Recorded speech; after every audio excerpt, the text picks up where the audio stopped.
This happened about 3 years ago.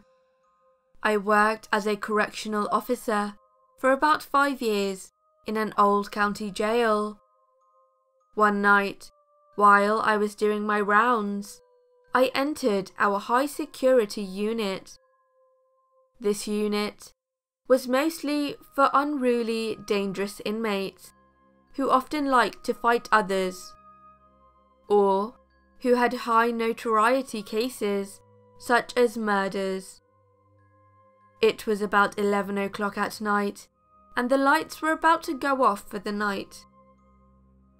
In this particular unit, a lot of the inmates would stand at their doors and watch the dayroom TV from their cell, since it was a solitary housing unit.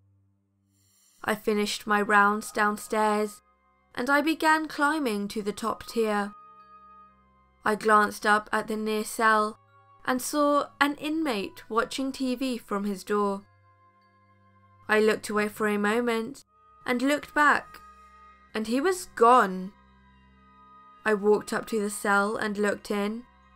The cell was completely vacant. My stomach dropped. I had heard from my co-workers and inmates often that the jail was definitely haunted, but this was my first personal experience with anything of that nature. I finished up my rounds and returned to my sergeant's office, where I told him about what I had experienced. Very calmly, he asked which cell it was. I told him number 7.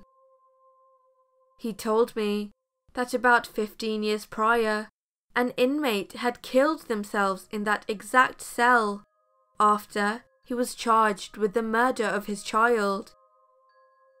My sergeant was a young officer at the time and was first on the scene. He told me that he truly believed that the inmate was framed for the murder and that the mother was the truly guilty one. The story gave me chills.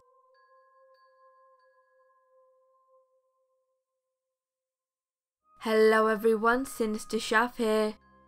This story was I Saw a Ghost While Working the Graveyard Shift by Udcblogger. Thank you for giving me permission to narrate your story. If you enjoyed this video, then please remember to like and subscribe if you have not done so already. Also, if you can, share this video with your friends. You can now also follow me on Twitter and Facebook. Links are in the description below. Thank you for watching, and, as always, stay sinister.